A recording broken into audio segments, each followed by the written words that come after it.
Okay, so if you've come to this video, you've come here because you have an iMac and a power supply, and you either want to test it or replace it or whatnot. I'm not going to go over how to disassemble your iMac. You can find that on another video.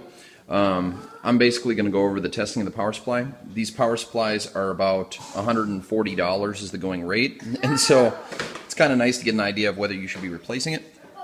The one that I have has no blown capacitors, and so it's one of those things where I'm really not certain if I should be ordering it or not, but I've really come to a difficult point. So what I'm going to show you is it was very difficult to find a diagram of the pinout. As a matter of fact, I still have not found a great diagram of the pinout for the power supply to test. This is probably the closest to accurate, considering that it's a 14-pin power plug. The one main thing that I have determined is that the ground is in this lower left-hand corner relative to the clip. So coming back over here, and I don't think that the rest of that pinout is necessarily accurate. The one thing that I wanted to point out is I do believe that the ground is accurate on there. So I plug my, so just if you have a multimeter, just a heads up, you're going to want to set it to DC voltage because your power supply is outputting DC, and you're going to want to set it to 20 so that you don't fry your multimeter. If you set it to a lower number, you could actually cook it.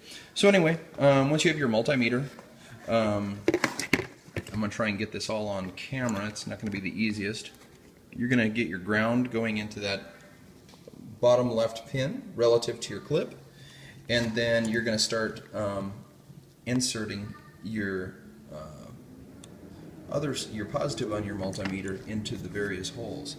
Now I'm going to show you the only one that I'm getting any real voltage off of is the fourth from the right on the bottom relative to the clip, and I'm getting 12 volts off that.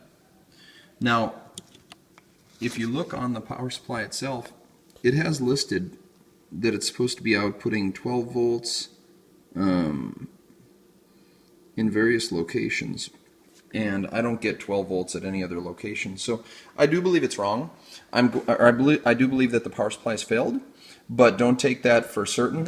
Please read the comments at the bottom, because what I'll do is after I order the very expensive power supply and put it in, I will post in the comments whether it worked or not. So if you have any other questions, please feel free to post them on the comments. I do try to respond to that stuff, and I hope that I can offer you any help that you need.